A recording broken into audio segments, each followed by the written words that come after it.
kita harus mulai lagi nih Pak, karena sebenarnya teman-teman di lingkungan hidup kan sudah lama sekali mengkampanyekan ya Pak pemilahan sampah ini gitu. Saya mencoba dengan membuat edaran kepada masyarakat, jadi membuat edaran kepada masyarakat bahwa kita harus gencar atau lebih menggiatkan lagi untuk memilah sampah. Memilah sampah. Dunia lingkungan hidup ke dunia sampah gitu ya Pak, kalau boleh dibilang gitu, itu kayak apa Pak? Udah lama Pak? Jadi waktu itu RW kami itu masuk dalam RW Samtama, Mbak Ika. Ya, sampah tanggung jawab bersama. Ini sebenarnya yang paling mudah itu, yang paling umum itu harusnya kayak gimana sih pemilahan sampah gitu? Warga itu udah ketika mereka masak udah dipotong-potong harusnya ada satu tempat tertentu untuk sampah organiknya, gitu. Jadi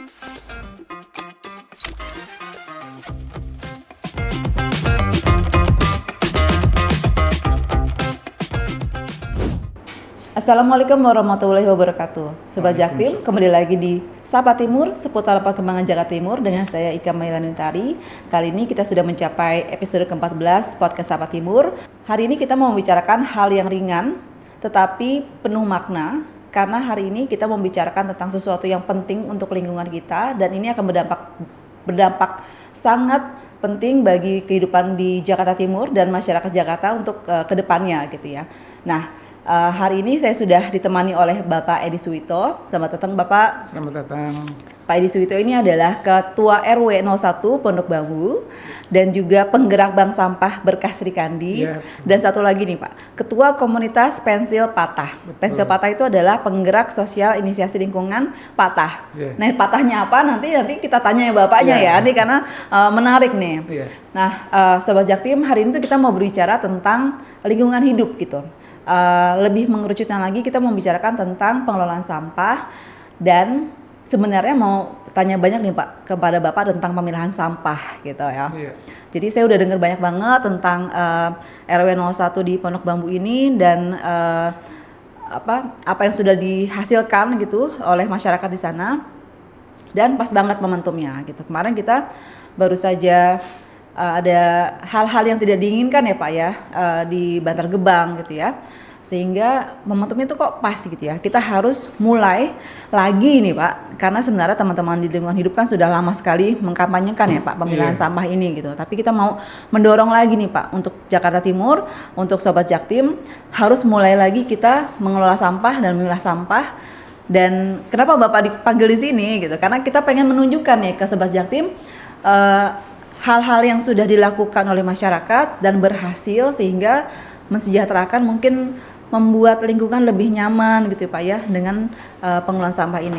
Nah, Pak Edi, ini pertanyaan pertama nih Pak Edi, kemarin kan Bantar Gebang tuh kita ada insiden ya Pak ya di sana ya. Ngaruh nggak tuh Pak dengan lingkungan Bapak tuh Pak?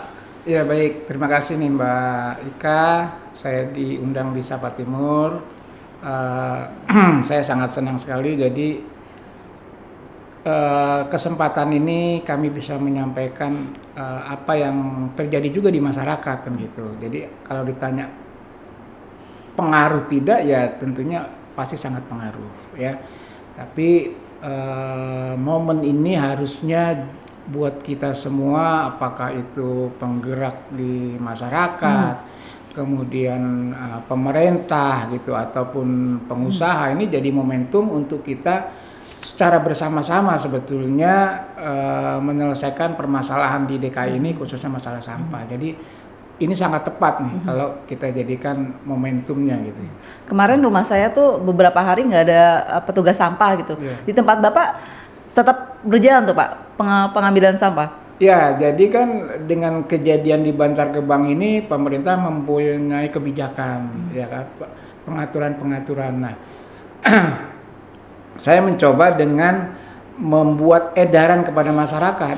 Jadi membuat edaran kepada masyarakat bahwa kita harus gencar atau lebih menggiatkan lagi untuk memilah sampah. Ya, jadi kita tidak bisa mengandalkan Bantar Gebang aja gitu. Jadi yang tadi saya sampaikan ini momentum. Jadi momentum saya juga menyampaikan ke warga gitu, mengingatkan.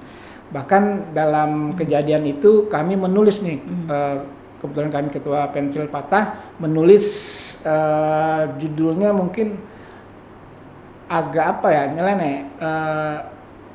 Siapa yang bertanggung jawab? Artinya siapa yang salah ketika musibah itu ada.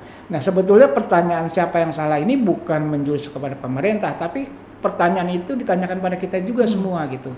Sebagai RW. Penghasil sampah gitu, Pak. Iya, kan sampah itu sebetulnya dari kita, dari betul. warga. Nah, nggak bisa hanya mengandalkan kepada pemerintah aja. Semuanya harus ikut terlibat, bertanggung jawab. BTW Pak, ini awal mula Bapak terjun ke dunia lingkungan hidup, ke dunia sampah gitu ya Pak, kalau boleh dibilang gitu, itu kayak apa Pak? Udah lama Pak?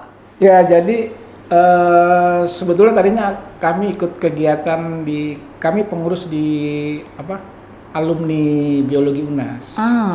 Gitu. Nah, ketika ada pemilihan RW gitu kami terpilih, dan 5 hari setelah kami terpilih jadi RW tiba-tiba diundang ke dinas itu untuk memaparkan bagaimana pengelolaan sampah di wilayah. Jadi waktu itu RW kami itu masuk dalam RW Samtama, Mbak Ika. Ya, sampah tanggung jawab bersama. Nah, itulah itu tahun 5 November 2019 itu awal saya berkiprah di lingkungan. Gitu. Nah, waktu awal mulai itu tantangan terbesarnya apa tuh Pak? Tantangan terbesarnya mengajak masyarakat untuk memahami program yang dijalankan, apakah itu program pemerintah atau RW sendiri. Jadi sebetulnya setiap kami berkegiatan diawali dengan memberikan pemahaman kepada warga gitu. Jadi literasi yang benar gitu ya. Itu yang kami lakukan. Jadi warga menjalankan itu dengan penuh keyakinan gitu, kalau dia udah paham. Kalau udah paham ya Pak ya. Nah kalau gitu sistemnya tuh kayak apa tuh Pak pengelolaan sampah mandiri di RW Bapak Pak? Ya pertama tahapannya kami mengundang RT gitu ya, kita jelaskan permasalahan yang ada di lingkungan, salah satunya adalah sampah. Nah kami mengajak para RT untuk menggugah warganya memilah sampah. Kami support. Nah RW tidak hanya memerintah, menginstruksikan, tapi kita juga mensupport. Nah kami tentunya bekerja sama dengan Sudin LH. Apa supportnya? Misalnya diberikan tempat sampah pilahnya gitu. Itu yang kami lakukan. Jadi dan itu harus kita list. Nah kebiasaan di RW itu kami selalu membuat program itu harus tertulis.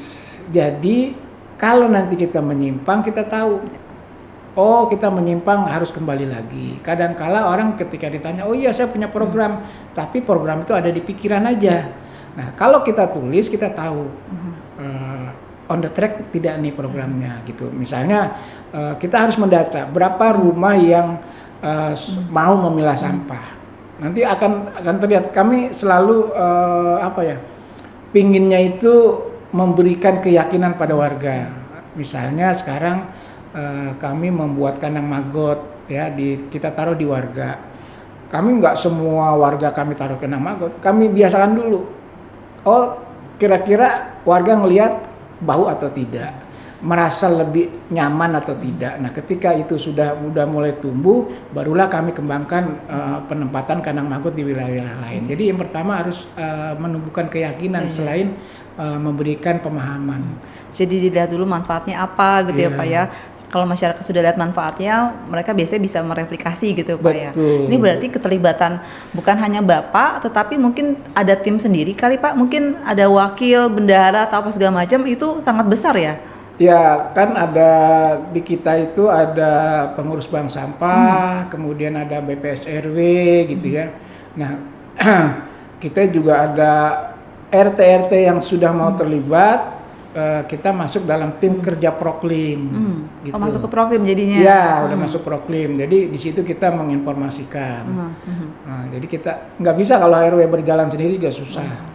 Nah selama ini udah dari tahun 2019 tadi Pak ya? Ya saya mulai 2019. Betul. Nah apa dampak nyata nih Pak yang ada di lingkungan Bapak yang sudah dirasakan masyarakat yang Bapak lihat ya selama ini, kan berarti Bapak kan mengikuti banget dari awal gitu, dari nol gitu sampai saat ini. Dampak nyatanya ke masyarakat tuh apa tuh Pak di lingkungan Bapak? Ya sebetulnya kalau dilihat memang RW 1 ini masih proses perjuangan ya, karena jumlah warganya dengan yang berkegiatan kalau di persentase memang belum sampai 50%. Tetapi tadi bahwa kita ada target, kita 2027 berharap semua warga sudah memilah. Wow, ini berarti ada target sendiri ya Pak ya? Iya, kita harus luar ada biasa. target. Jadi setiap 3 bulan kita sosialisasi, menumbuhkan keyakinan gitu ya. Nah, baru kita kembangkan, kita tambahkan lagi targetnya, kita tambahkan lagi gitu. Kita mulai dari RT yang simple aja gitu. Oh, ini lingkungannya mudah untuk diedukasi, kita ajak gitu. Yang lebih dekat dulu mungkin Ya, Pak ya. lebih dekat dulu. Oke, gitu. Pak, ini balik lagi nih. Tadi kita ngomongin bagaimana caranya mendekati masyarakat gitu Pak ya. Nah, mengubah mindsetnya itu dari membuang sampah menjadi mengelola sampah nih Pak. Karena kan gitu ya Pak. Poin besar kan dari membuang hanya sekedar membuang menjadi mengolah, memilah gitu ya. Itu seperti apa tuh Pak perjuangannya dan caranya gitu Pak? Ya, tadi sebetulnya dimulai dari RW, RT kita ajak, lalu kader-kader gitu, terus kita edukasi, sehingga apa? Sehingga menumbuhkan kepercayaan di masyarakat. Jangan sampai nanti Pak RW cuman ngajak aja tapi nggak melakukan gitu ya, di rumah nggak ada gitu. Enggak, kita pengen dimulai dari kita sebagai pemangku wilayah, kita mulai, walaupun mungkin ada semua RT juga yang belum mau, tapi terus kita edukasi, kita ajak gitu. Kenapa sih beratnya untuk melakukan gitu? Apakah kurang support dari RW? Nah, itu kita lakukan. Jadi, nah, berarti kalau di rumah Bapak sendiri pengolahan sampah, pengolahan sampahnya tuh kayak apa Pak? Karena saya baca tadi ya sedikit gitu bahwa di RW Bapak tuh setiap hari Selasa, Kamis dan Sabtu Selasa, Kamis, Sabtu. ada penjemputan sampah organik ya. Iya, betul. Nah, kalau Sobat Jaktim mungkin lupa, sampah organik itu adalah sampah yang dihasilkan dari sisa-sisa makanan kita gitu ya Pak ya. Jadi yang sampah-sampah basah itu loh yang kadang-kadang kita bingung gitu kan. Betul. Itu berarti di RW Bapak sudah ada penjemputannya setiap Selasa, Kamis dan Sabtu. Betul. Itu kayak apa tuh Pak? Ya, mandiri gitu kan berarti ya? Iya, jadi kita tetap berkolaborasi. Penjemputan itu kita lakukan Selasa, Kamis, Sabtu. Nah, pertanyaannya setelah kita jemput ini kita membuat apa? Kadang-kala orang kan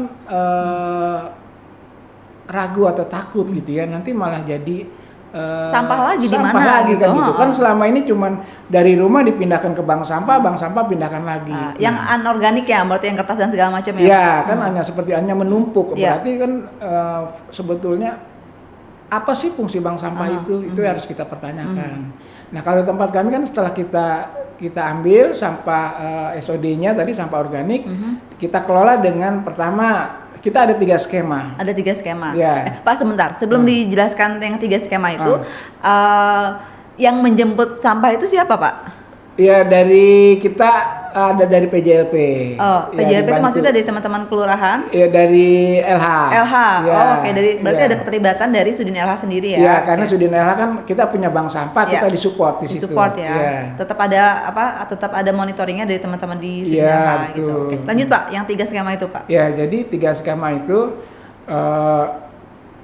sampah kita ada 3 skema. Pertama, sampah yang untuk menghabiskan sampah di wilayah kita dengan maggot. Oke. Ya, kita tidak berpikir maggot itu untuk dijual, untuk yang penting sampah di wilayah itu harus habis. Maka kita lakukan budidaya biokonversi maggot. Yang kedua, kebetulan kami juga membina beberapa RW, gitu ya. Jadi kita menyiapkan maggot itu untuk RW-RW binaan. Oke. Yang ketiga, kita baru profit oriented. Ya, itu skema yang dilakukan untuk menghabiskan sampah organik. Nah, di dalam menghabiskan ini ada dengan budidaya maggot, ada dengan kita jadikan pupuk, ada dengan kita budidaya ayam petelur. Oke. Ya, nah ini yang kita lakukan. Jadi ketika maggot itu kita anggap sesuatu yang menjijikan. Iya, gitu kan. Nah, kita kasih alternatif ini bagaimana dengan ayam petelur. Ya, mungkin akan diprotes tuh. Kan kita nggak boleh piara unggas. Sebetulnya kan yang terpenting adalah tata kelolanya. Kalau tata kelolanya baik, insya Allah hal-hal yang negatif itu bisa kita eliminir. Nah gitu. Dulu ketika kami pertama kali aktif di Bank Sampah 2019, kan kami ingin optimalkan tuh, karena sebagai wujud syukur kita sebetulnya kita harus mengoptimalkan apa yang di wilayah kita. Jadi kami punya bank sampah kok jalannya macet, maka kami gerakan. Itu juga menimbulkan protes. Kenapa? Karena bayangan masyarakat kan nanti akan seperti Bantar Gebang, bau. Kan kalau gitu udah ngomongin pengelolaan sampah tuh orang sudah pesimis duluan ya Pak, karena mungkin bau dan segala macamnya itu. Iya, tapi tadi kami berikan literasi, kami berikan penjelasan dengan kemajuan teknologi ini bisa kita selesaikan gitu. Jadi kalau Mbak Ika belum datang ke sana ya? Nanti ya Pak ya. Oh, nanti. Oke. Habis ini kita ke sana Pak. Oh iya. Di sana bank sampahnya saya menganggap tidak bau gitu. Ya, jadi walaupun ada tumpukan kompos gitu ya, tidak sampai mengganggu sekelilingnya. Di situ kan berdekatan dengan air Petra gitu. Buktinya pengunjung air Petra tetap banyak, tidak kebawa dengan adanya bank sampah di situ. Nah, kembali lagi yang terpenting adalah tata kelola. Sama kita melakukan budidaya ayam petelur. Ya, ayam petelur juga ada kalau melihara ayam bau gitu ya. Ternyata kita buktikan tidak bau. Bahkan di ayam petelur ini telurnya bisa kita manfaatkan, kemudian sekam-sekamnya, kotorannya itu bisa kita jadikan pupuk. Jadi pupuk juga. Ya, nanti ketika ayam petelurnya sudah tidak produktif, dagingnya kita ambil. Ini punya masyarakat kolektif atau perorangan pribadi tuh Pak? Kayak ayam petelur dan segala macam itu. Ya, ini kan kita bank sampahnya tagline-nya Innovation and Research for a Better Environment. Jadi luar biasa. Jadi kita jadikan tempat berinovasi dan riset gitu. Tadi ketika kita taruh kandang maggot di warga, mereka keberatan, kita tawarkan bagaimana dengan kalau budidaya ayam petelur, kan gitu. Itu juga tidak bau, itu juga menghabiskan sampah organik gitu. Jadi kita harus diversifikasi upaya apapun harus kita lakukan. Jadi kalau saya baca itu pupuk yang dihasilkan adalah untuk dipakai untuk tanaman di air Petra gitu ya Pak ya? Iya bisa. Kemudian maggotnya itu bisa menjadi pakannya si unggas atau ikan-ikan yang di air Petra gitu ya Pak ya? Jadi sebenarnya siklusnya ada di situ gitu ya Pak? Oke. Menarik banget ini, dan ini bisa menjadi salah satu cara untuk kita ketahanan pangan ya Pak ya. Kalau gitu kan berarti sudah menjadi satu cycle gitu ya. Iya, ya jadi kita bisa menghidupkan ketahanan kayak gini. Kita ada kebetulan kita udah proklim lestari ya Mbak Ika. Jadi kita bagaimana supaya proklim ini tidak terhenti sampai setelah meraih aja. Tapi harus ada keberlanjutan kan gitu. Bukan hanya trofi yang kita setelah cari trofi kayaknya terus selesai gitu, enggak. Kan harus ada kesinambungan. Makanya kita menghidupkan sirkular ekonomi itu gitu. Nah, di air Petra itu kita ada taman toga kan. Nah, kita konsepnya adalah di air Petra itu sebagai contoh aja. Tapi nanti tanaman-tanaman toga itu harus kita tanam di warga. Nah, ketika kita memproduksi minuman herbal tadi, misalnya kayak kita ada produk namanya lemon sereh gitu kan. Nah, itu kita beli dari warga gitu. Ini kayaknya mungkin sobat Jaktim nih masih ada yang belum tahu nih Pak, tanaman toga itu apa. Banyak yang ini soalnya Gen Z Pak mungkin yang nonton ya. Tanaman toga itu adalah tanaman obat keluarga ya Pak. Jadi kalau nggak salah tuh dulu ada toga dan ada dua istilah deh Pak, ada tanaman obat keluarga dan ada tanaman apa gitu deh kalau nggak salah. Tapi saya udah lupa tuh Pak. Tapi yang kita fokusnya ke tanaman toga ya Pak. Berarti tadi selain sereh, mungkin yang gampang-gampang umbi-umbian itu jahe, lengkuas gitu ya Pak ya. Iya betul. Oke, itu berarti ada ditanam. Berarti air Petranya lengkap tuh di situ ya Pak ya. Iya, kita sebetulnya konsepnya itu sebagai edukasi lingkungan. Betul. Karena anak-anak main di situ, melihat itu ya bisa mencontoh nantinya. Kita pengen begitu. Jadi lengkap tuh kalau air Petranya sebagai edukasi lingkungan, lalu nanti berdempetan dengan bank sampah, anak-anak juga bisa belajar gitu kan. Sehingga kami kan sekarang setelah dari Proklim Lestari ini kami tagline kami itu adalah menjadi kampung literasi. Menjadi kampung literasi. Percontohan. Misalnya memberikan apa sih bedanya literasi dan edukasi, kan gitu. Kalau edukasi itu hanya orang tahu, tapi kalau literasi itu dia paham, mengerti. Betul. Ya, seperti misalnya gini deh, yang sering orang mungkin saya sering menyampaikan tapi orang kurang suka. Apa bedanya bank sampah dengan lapak? Karena apa? Kenapa kami mempelajari itu? Karena ketika kami awal-awal warga itu menganggapnya Lapak nih gitu. oh itu bank sampah tempat naruh sampah kan gitu. Jadi kadang-kadang malam gitu mereka ketika bank sampah itu tutup mereka malam naruh sampah-sampah di situ. Nah kami jelaskan sama seperti Jadi kayak TPS jadi gitu. Beda padahal. beda tempat mengelola sampah kan gitu. Nah sekarang punya nggak nih data DKI ini mana bank sampahnya yang berfungsi benar-benar sebagai bank sampah. Nah itulah salah satunya sebetulnya bisa menyelesaikan dengan data yang baik, data yang valid gitu ya, kita bisa menyelesaikan nih permasalahan sampah di DKI. Menurut saya gitu. Jadi bank sampah yang sudah melakukan 3R berapa, coba perhatikan di medsos deh. Bank sampah itu kebanyakan yang dilaporkan adalah sampah-sampah anorganik. Ya. Hasil penjualan mereka sekian truk apa kan gitu. Tapi bagaimana dengan laporan kami mampu mengelola sampah organik sehingga mengurangi emisi gas rumah kaca? Ada nggak? Padahal itu juga satu permasalahan yang harus diselesaikan di DKI ini gitu.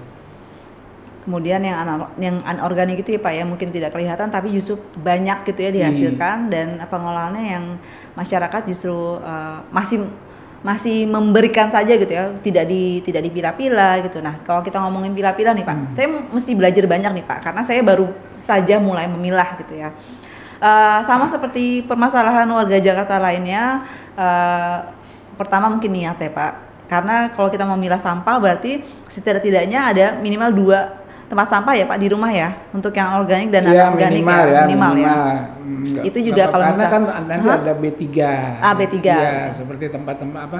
Kayak baterai aerosol gitu ya, aerosol, baterai gitu ya. Mungkin serangga gitu ya, obat serangga gitu Pak ya.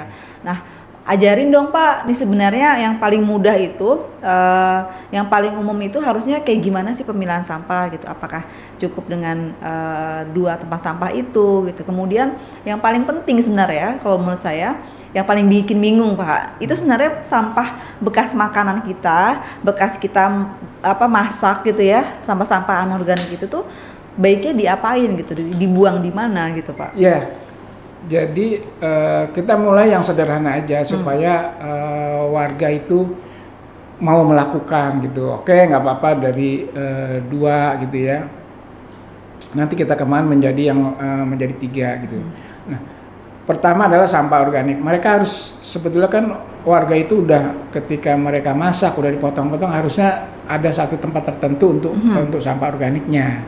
Gitu. Jadi ada satu lagi tempat yang untuk sampah anorganiknya kayak plastik-plastik.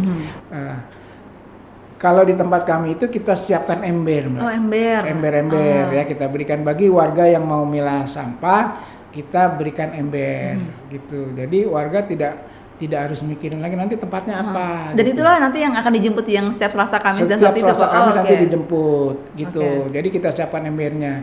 Dan sebetulnya kami juga waktu itu menyiapkan untuk anorganiknya kita buat tas-tas Mbak dari banner gitu. Oh, jadi, yang dari banner sisa gitu ya, recycle banner, jadinya. kita bikin tas gitu. Kita kerjasama dengan salah satu sekolah sih, salah satu sekolah untuk memproduksi itu. Jadi kita sudah memberikan wadahnya nih ke warga sehingga warga kalau dia bilang susah gitu, kan udah disiapin, wadahnya udah disiapin. Tinggal naruh aja gitu ya kalau ada sampahnya gitu betul. Pak. Terus nggak susah juga kalau misalkan penuh Selasa Kamis Sabtu udah diambil gitu Pak. Dan kadang-kala kan petugas kami atau yang menjemput ini mungkin karena sakit gitu ya. Nanti kita coba 1 hari setelahnya harus kita jemput. Misalnya kalau Selasa Kamis Sabtunya tidak diambil, Minggunya insya Allah udah kami ambil gitu. Karena kami harus menjaga kepercayaan masyarakat nih. Jangan sampai program RW ini, program pemerintah ini hilang nih ketika masyarakat udah tumbuh, kemudian gara-gara kami tidak menepati janjinya, ya kepercayaannya itu hilang. Itu yang harus kami jaga sebetulnya. Dan ini masyarakat antusias ya Pak ya di tempat Bapak ya? Ya, alhamdulillah. Bahkan ya tadi kita mau kembangin dengan membuat kandang maggot. Kenapa kami buat? Kalau warga itu tinggal di sekitar bank sampah, mereka nggak keberatan buat nganter gitu ya. Tapi bagaimana dengan agak jauh gitu yang ya? jauh gitu? Makanya salah satunya kami akan bikin kandang maggot. Ya kita taruh di wilayahnya mana nih yang itu. Jadi dia hanya sampah organiknya ya tinggal kasih makan ke maggot aja. Hanya nanti ketika maggot itu sudah masuk ke mau masuk ke prapupa, itu kita tukar dengan. Jadi sebenarnya istilahnya kayak jemput bola dengan menempatkan kandang maggot di beberapa titik dekat rumah-rumah masyarakat itu. Pintar tuh, bagus tuh Pak. Jadi tapi maggotnya itu nggak lebih meringankan juga, karena kalau betul. nanti semua sampahnya ditaruh di bank sampah, kekuatan SDM untuk menjemputnya ada nggak nih? Beda dengan kita hanya mengontrol, oh ini harus diganti, ini diganti gitu. Dan kontrol itu tetap dilakukan ya Pak ya? Iya, harus dilakukan. Oleh Bapak atau dengan tim? Biasanya gini, kita harus dua arah. Ketika dari kami terlupakan gitu ya, nanti dari tempat yang kita percaya untuk mengelola kandang maggot itu, dia harus melaporkan sehingga kita akan segera ganti gitu. Dan kita ada catatannya di bank sampah itu ada datanya, tabelnya gitu. Pertanyaan dari orang awam nih Pak, itu si maggotnya dia bisa keluar kandangnya nggak sih tuh Pak? Kalau keluar ya bisa, cuman kan kalau makanan itu cukup, dia tidak akan mencari mana-mana lagi, makanya harus di feeding tiap hari gitu ya. Dan kan ada juga musuhnya, misalnya ayam, semut. Kan nanti musuhnya tuh Pak. Ya, jadi nanti semut itu jadi kakinya itu harus kita kasih oli supaya semut itu tidak naik. Kaki-kaki yang si kandang itu maksudnya? Di kandangnya itu. Oke. Wah. Pak, tadi kita ngobrol-ngobrol banyak tentang bank sampah ya Pak ya. Ini bank sampah ini berdirinya dari tahun 2019 itu Pak, atau dari sebelumnya Bapak sudah jadi ada? Sebetulnya diawali 2012. Jadi sudah 3 tahun merintis baru muncullah si bank sampah ini. Ya, jadi 2012 kemudian berjalan, waktu itu dikelola oleh lokasi kami itu ada di komplek lingkungan hidup sebetulnya. Dulu dinas kebersihan. Jadi sebenarnya masih banyak yang memonitor ya Pak ya. Lingkungannya mendukung gitu jadinya ya. Ya tadi justru sebagai wujud rasa syukur kami, ya kan, kita punya bank sampah di DKI, mana sih yang lahannya bisa seperti itu kan. Nah, kita harus kerja keras sebetulnya gitu. Karena sudah punya modalnya gitu Jangan sampai banyak yang ada lahannya tapi nggak jalan juga banyak. Atau pengen tapi nggak ada lahannya gitu. Kan. Nah, sekarang betul. Ini ada lahannya, bangunannya ada, kok nggak kita optimalkan. Itu 2012, kemudian karena dikelola oleh para pensiunan nggak lancar lah gitu. Kemudian 2017 oleh ibu-ibu, makanya namanya Bank Sampah Berkah Sri Kandi, karena memang penggiatnya kebanyakan ibu-ibu. Ini Bapak paling ganteng sendiri atau gimana? Jangan-jangan paling tua sendiri. Ya, jadi 2017 ibu-ibu mulai beraktivitas, dan ketika 2019 baru saya saya push lah gitu. Oke. Nah, sistem kerjanya Bank Sampah ini kayak apa Pak? Kalau di tempat Bapak ya, apa sama seperti yang lainnya? Kan kalau yang saya tahu gitu ya, tempat-tempat bank sampah lainnya itu ada ya seperti bank ya Pak ya. Kita setor sampah organik gitu ya, anorganik, kemudian ada pencatatannya di akhir tahun, mungkin di triwulan-triwulan tertentu dia diperlihatkan hasilnya gitu. Seperti apa Pak? Ya sama, tadi kan yang namanya bank itu kan tempat ngelola, jadi betul. Proses pencatatan tetap berjalan gitu kan, jam kerjanya juga ada gitu kan. Jadi kalau kita sebetulnya dari hari Minggu ketemu Minggu. Minggu ketemu Minggu. Ya, Minggu ketemu Minggu, walaupun pada hari Sabtu Minggunya tidak full satu hari Ya, gitu. ya. Buka setiap hari atau Buka tentu setiap aja? hari. Buka setiap hari. Iya, buka setiap hari. Hanya Sabtu Minggu yang tidak full satu hari, mungkin Oke. setengah hari aja Oh, gitu gitu. kan. Iya. Berarti penimbangan itu bisa dilakukan setiap hari tuh Pak? Iya, Bisa di-store tiap hari? Iya. Oh, oke, Bahkan oke. nasabahnya tidak hanya sekitar wilayah RW 1 ya, dari Klender ada. Oh gitu. Ya, dari Jatiwaringin ada. Jadi Berapa kan luasnya sih Pak? Eh? Berapa luasnya Bang sampah Bapak? 800 meteran 800 ya? iya. Oh lumayan ya, Lumayan. gede ya. Wah, itu lebih besar daripada sebagian bank sampah di Jakarta tuh Pak, makanya Ya justru ini ya. itu kita punya tempat dan bangunan kalau tidak Pergunakan dengan baik ya. Sayang Iya, betul sayang. mubazir. Oke. Jadi kalau testimoni warga nih Pak setelah ikut bank sampah gitu. Apakah sudah seluruh warga RW 01 ikut Pak? Secara kalau jumlah dari jiwa belum, Belum. tapi kalau manfaatnya ya buktinya mereka ketika mau lebaran mereka berbondong-bondong hasil tabungan. Kan Oh. artinya dia merasa oh ya saya punya tabungan Iya, di bank iya. sampah, diambil. Kalau dia merasa tidak ada manfaat dia tidak ambil, cuma karena ada manfaatnya dia tabung terus sehingga ada targetnya ketika Idul Fitri gitu ya, mau Idul Fitri diambil. Iya. Nah, sebetulnya kami merubah tuh yang tadinya diambil setiap tahun, kami perlakukan seperti bank umumnya. Silakan diambil setiap hari boleh, dia nabung langsung diambil. Ambil, gitu Cuman kan kita ajak lagi, hanya dengan misalnya dia nabung sampahan organik dapat 20.000 masa mau diambil sih. Iya, Lebih baik ada manfaatnya setelah punya nilai tertentu baru diambil. Biar kelihatan gede gitu kan. Iya, kelihatan gede. Nah itu kan perlu apa tuh penjelasan yang baik lah kepada warga. Iya, iya. Pak, ini tadi Bapak ngomong ini Sri Kandi ya, ibu-ibu yang banyak terlibat gitu ya. Anak muda gimana Pak? Ya kita dulu punya Samtama Cilik sebetulnya. Samtama Cilik kok lucu Iya, banget. Sampah tanggung jawab bersama. Waktu itu ada Sinar ya. Mereka care gitu ya. Jadi dia sering mengantarkan sampah organik dan anorganik ke bank sampah. Makanya kita waktu itu sebagai apa tuh namanya tuh?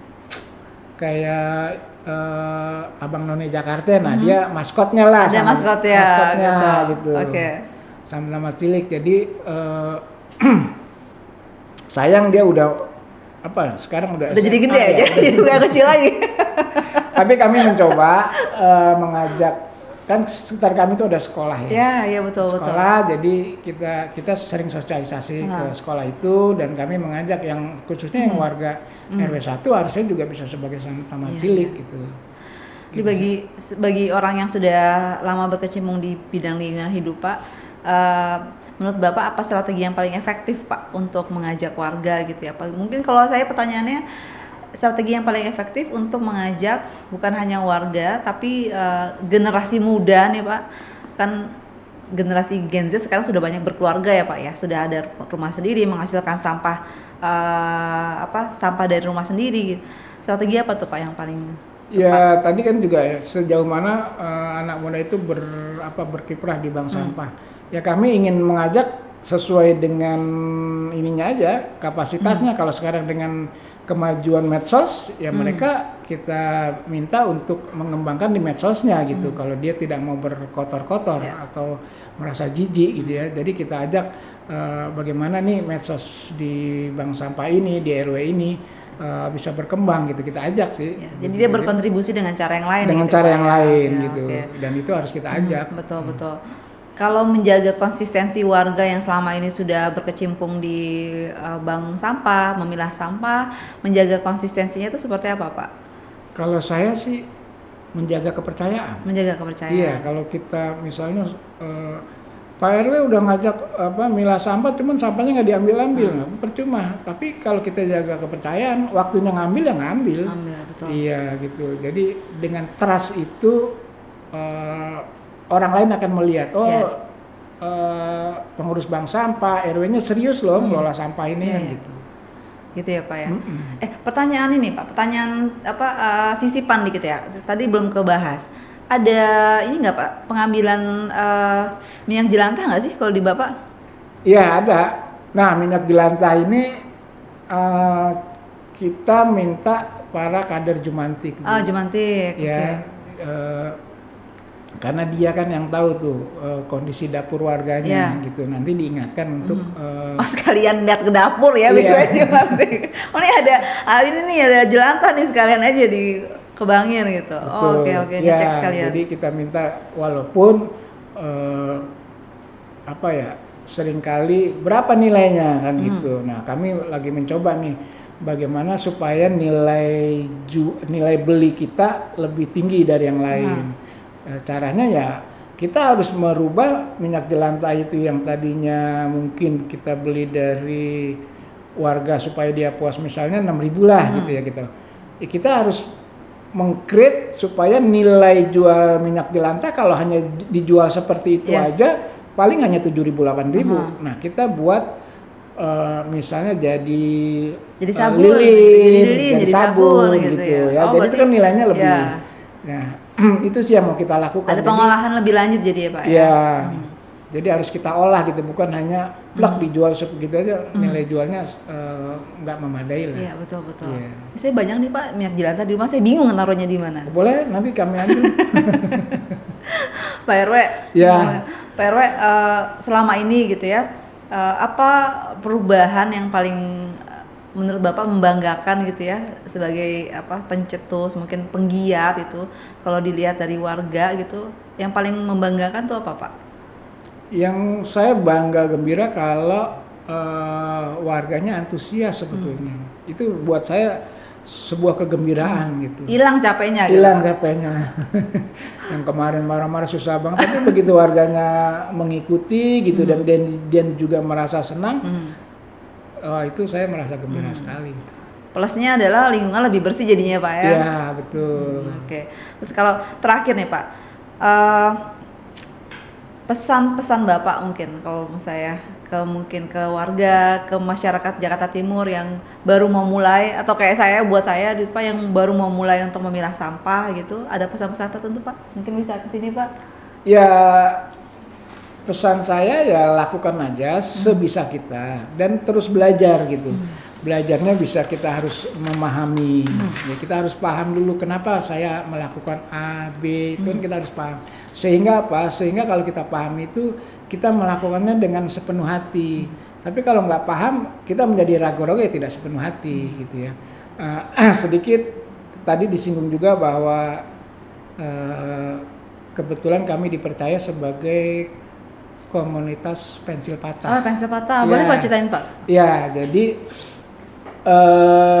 pensil patah ini teman-teman ngambil jadi pennya itu penggerak sosial inisiasi lingkungan.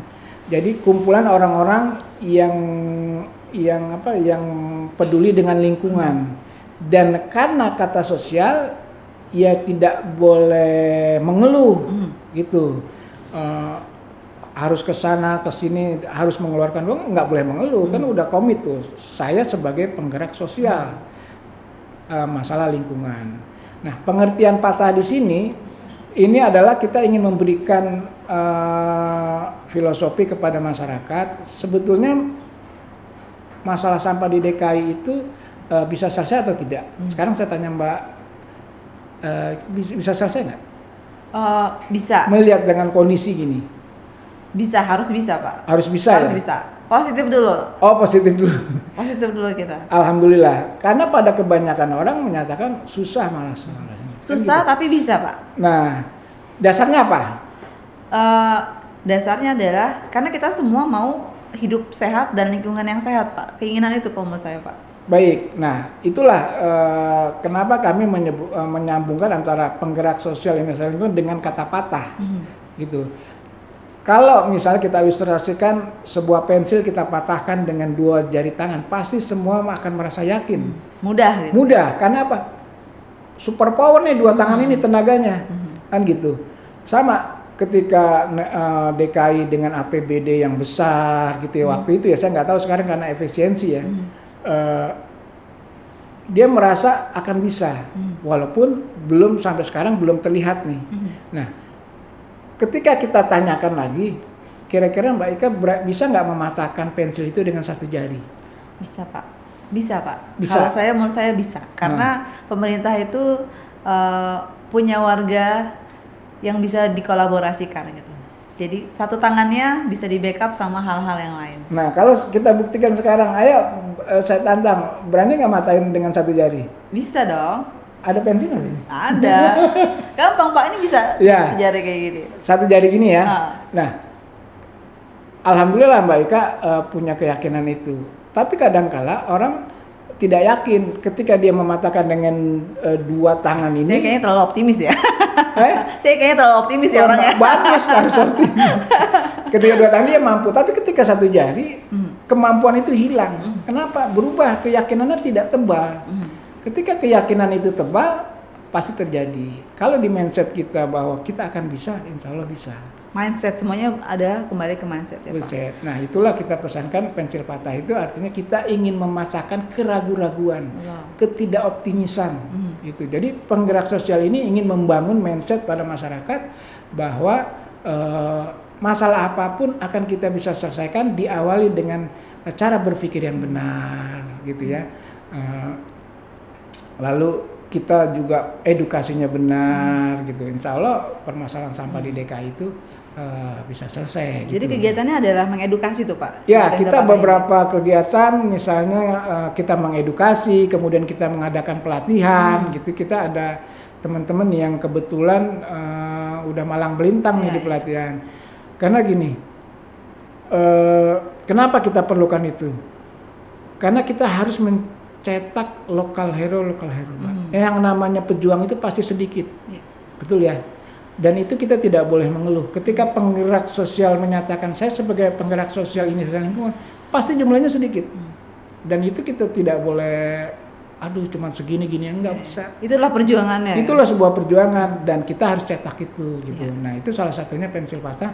Ya kita mencetak lokal hero. Siapa nih yang bagus ya kita coba terus kita edukasi, kita kasih literasi supaya semangatnya itu semakin lama semakin menebal. Semangat, semangat pemilihan pengelolaan sampah yang baik gitu ya, pemilihan sampah gitu ya. Betul. Oke, siap. Pak Edi, terima kasih banyak untuk ilmunya pada hari ini Pak. Ini mudah-mudahan bisa membuat teman-teman di rumah lebih bersemangat lagi untuk memilah sampah. Ingat ya Pak, 2030 Bantar Gebang tuh katanya penuh gitu ya. Jadi kita harus mulai siap-siap, dimulai dari rumah. Dimulai dari kapan? Dimulai dari hari ini gitu. Jadi sesimpel menyiapkan satu, kalau nggak ada tempat sampah plastik deh gitu ya Pak ya. Kalau misalkan ada botol, ada kertas, taruh di plastik A. Kalau hasil makanan, hasil masak ditaruh di plastik B. Betul. Gitu ya. Kemudian mungkin kontak Pak Lurah dan Bu RT, Bu RW-nya siapa tahu ada bank sampah yang bisa mengambil ya Pak ya. Itu akan lebih baik lagi. Sobat Jaktim, kita belajar banyak hari ini, tetapi yang perlu kita tekankan adalah bahwa semua itu dimulai dari rumah dan dimulai dari kita sendiri.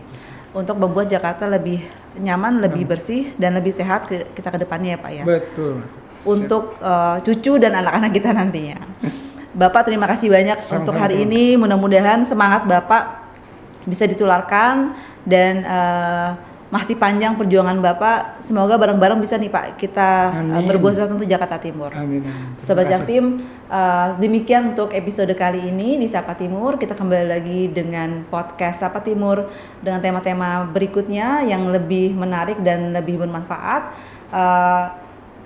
Ini akhir kata nih Pak. Tapi kalau misalkan Bapak ada yang mau disampaikan dulu mungkin terakhir cukup. Sampai jumpa lagi dengan kami di Sapa Timur. Wassalamualaikum warahmatullahi wabarakatuh. Waalaikumsalam.